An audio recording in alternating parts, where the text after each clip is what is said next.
I said it before, I'll say it again tonight. King Charles should strip them of all their remaining titles and cast them out from any connection to the royal family. How could any of them trust them, as far as I could throw them? Harry and Meghan, the dreariest couple in the history of planet Earth, famously abandoned their royal duties for a life of privacy. They left the goldfish bowl of Great Britain for the camouflage of California, remember? Famously sheltered from the evil British press. And since then, they've kept an incredibly low profile, as they vowed to.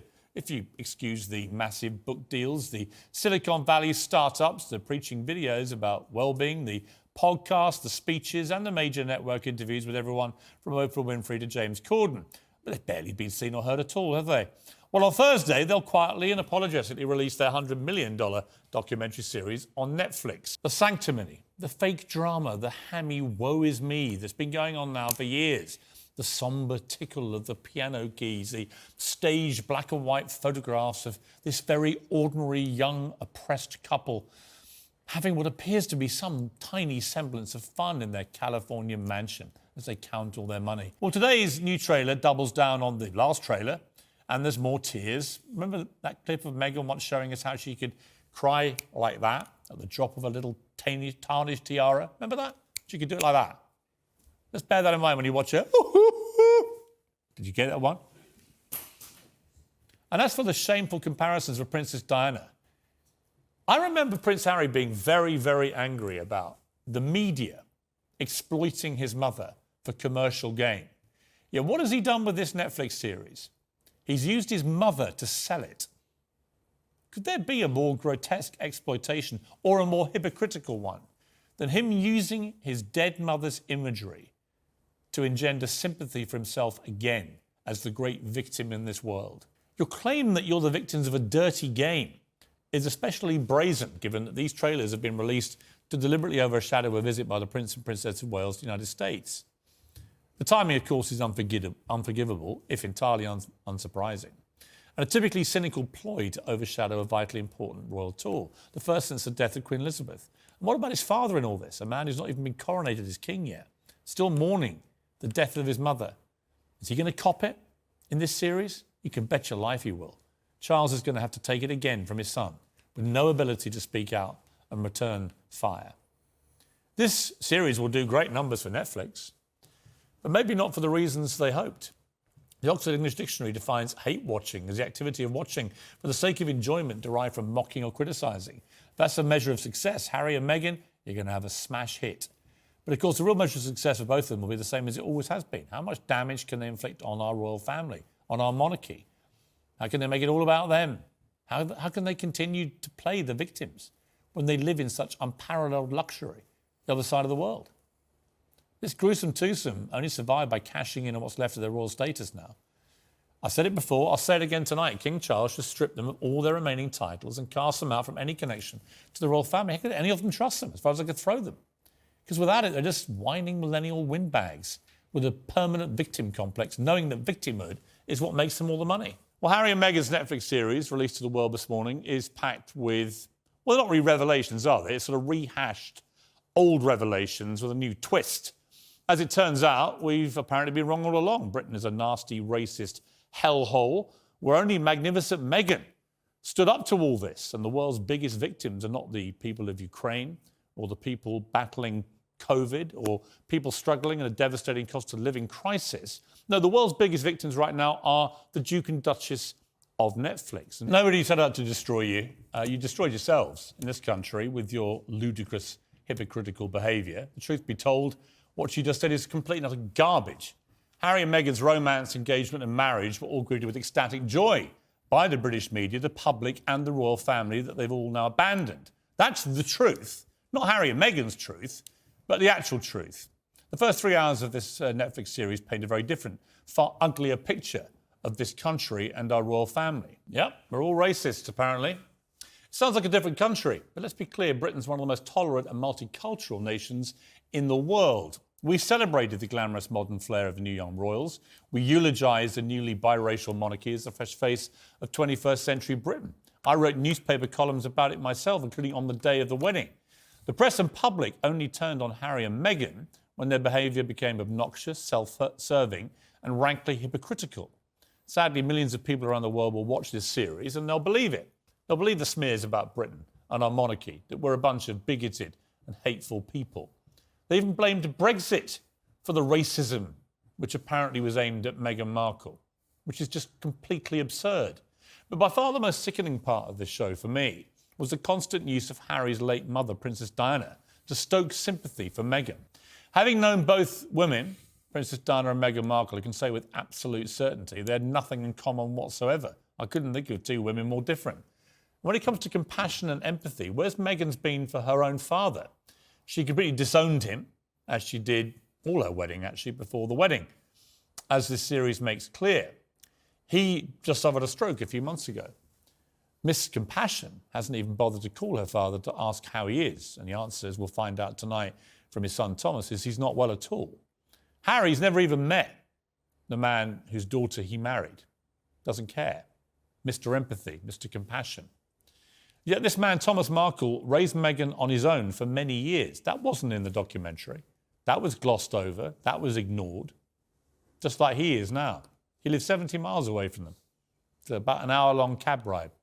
Never seen his grandchildren. This show is packed with a kind of spurious claims and hypocrisy that have become the Sussex signature. We learned they began making videos about their heroic journey 6 months before their Netflix deal was even announced. And right at the start of a pandemic that was killing thousands of people every day. Their only concern was their own situation. How mean everyone was being to them, not thousands of people dying in the streets. Clearly, this was all planned from the start. The show opens with the claim the royal family declined to comment, when in fact they say no one bothered to ask them. And of course, their biggest complaints are, as always, about the terrible media. Give me one good reason why we shouldn't be feeling this way about these two. OK, you know what? I'm going to start with the first point, because I've had to listen to a load of people vilify this woman all day, every day, and you know what? I'm fed up of it. So, first point, OK? So, the commercialisation of the rift within the royal family is a byproduct, OK? A byproduct of the institution's failure to be anti-racist and cooperative, which has ultimately led to a series of savvy business deals and strategic manoeuvres on their part in order to ensure the safety and security of their family, what you both fail to understand. Secondly, institutionalised racism, when pertaining to institutionalised racism, when an individual needs help, try to seek help and realise that there is no one to turn to, what you'll often find, and you should know this as a journalist, what you often find is that person will seek solace in the media and press outlets hold on a second, hold on, in an attempt to garner support, build awareness, understanding and inspire action. And all of these typical circumstances would be perfectly OK, but for some reason it's not with this. But we don't disagree with that. We don't disagree with that. In any normal circumstances, this would be OK. But hold on a second. It's not for this particular couple. Now, hold on. Let's just bear that in mind. Well, I want to ask you one thing about what you just said. OK. Where is the evidence that she went to people at the palace and they refused to give her help? Who were these people? Nearly 2 years later, we still don't have any names. OK. Nothing. Right, so you're holding on to the fact that she won't give names, and I've already told you that. I think she's a liar. Hold on a second. Right, I think she's a barefaced liar. So you're categorically saying that she's a liar. Yes. But right, so let me just say this firstly. She said her son hadn't been made a... She said, well, I'm going to say why I call her a liar. She said to Oprah Winfrey her son had not been made a prince because of his skin colour. Absolute lie. OK, so this is what... OK. The lie. By virtue of the fact that you've come out with that opinion or thought, shows me that you have a very rudimentary understanding of racism. So let me break it down to both of you, OK? That's just a fact. Hold on a second. No, hold on a second. Hold on a second. No. Go on, tell me about racism. The institution... OK, the reason why institutions are able to perpetuate racism is because they rely heavily on covert racism, which is hard to prove, therefore it thrives. Let me just break it down some more, because you clearly don't understand. Covert racism is racial prejudice that is subtle and discreet and often disguised and rationalised with an alternative explanation. So I'll give you an example. Hold on, I'll give you an example. I'll give you an example. I will give you an example. If I saw that openly, I would jump in and I would say, that is not right. 100%. I think any normal person would do that. What do you mean, what's not right? What's not right? Racism, full stop. It should be stamped out. Absolutely. But you don't even understand it. By virtue of the fact that you're saying that, you clearly don't understand it. But I do understand racism. You don't understand. Absolutely I do. You clearly don't understand. Someone being judged by the colour of their skin and being... I understand one thing. So how is it perpetuated within an institution? You're telling me you understand racism. How is it perpetuated within an institution? But you're getting into the nitty-gritty of things now. Nitty-gritty? Hold on a second. You've just said you understand racism. How is it perpetuated within an institution? Excuse me, time out. My show. Your show. Here's my point. My point about Meghan and Harry.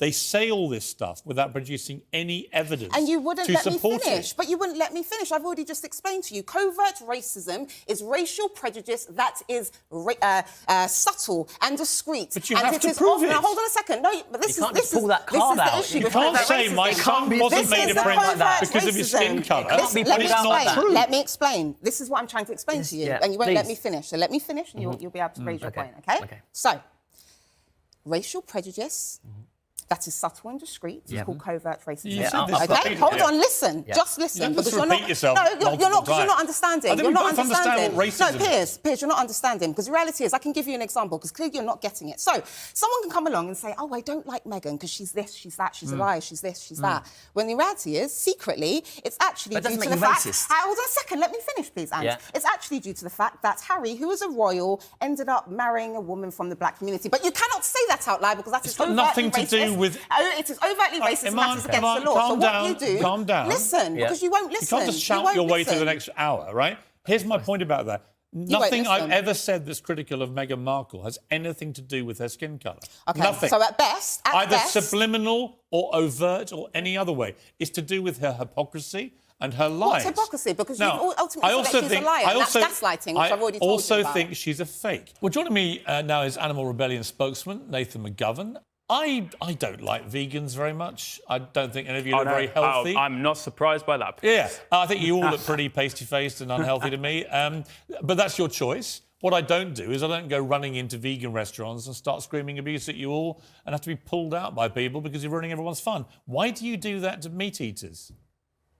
Well, Piers, you've started on an absolute blinder today. I actually brought a little game with me for Aldo, perhaps the audience to play. It's a Piers Morgan vegan bingo. Maybe we get a zoom on that from the camera. And you've actually just ticked off one straight away. I'll just go with that. We're looking at row or a column already. So the thing is, within years, technology like precision fermentation, alt protein, is going to produce the exact same products that you love right now, using a fraction of the land, producing a fraction of the carbon But I like footprint. eating meat. It's the exact same product. No, but I like eating meat. Fine. You'd be eating the exact same product. In fact, the but without more you guys do exploitation this of kind of thing, animals. the more meat I want to eat. I am going to start running into vegan restaurants. That's fine. Go and for just it. That's shouting your and right- being that's your annoying right and to protest, grabbing Piers. tables, and so you can't eat your gruel, and just see how you lot like it. I'm Honestly, going to go to Piers. your house and chop paint Piers. all over it. Piers, you've got a right to protest. Oof! You've got me another one. Take it off your bingo. Fantastic. Take it off your bingo, son. But where's the salt? Where's it? Won't need any of this gruel. That's it. Let's put that Fantastic. to one side, but I will have a bit of steak just to... You didn't salt it, though. You see, all you've achieved is you've made me want to do this. Just That's eat a lovely... absolutely fine. You go for it. Do you know how many steaks he's had from my restaurant? Yeah, a lot. But here's my point.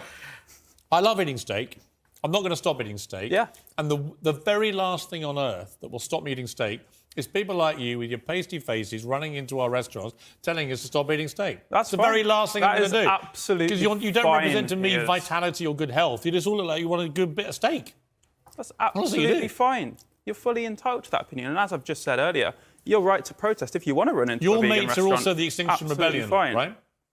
My mates. You're all like interwoven, aren't you? You said before we came on air. What, like a woolen blanket Well, are you together. connected or not? No. So we're a sister movement. A sister movement? What's that? Extinction Rebellion. Sounds a bit sexist. No, we have, common goals. What are your common goals? Irritating people.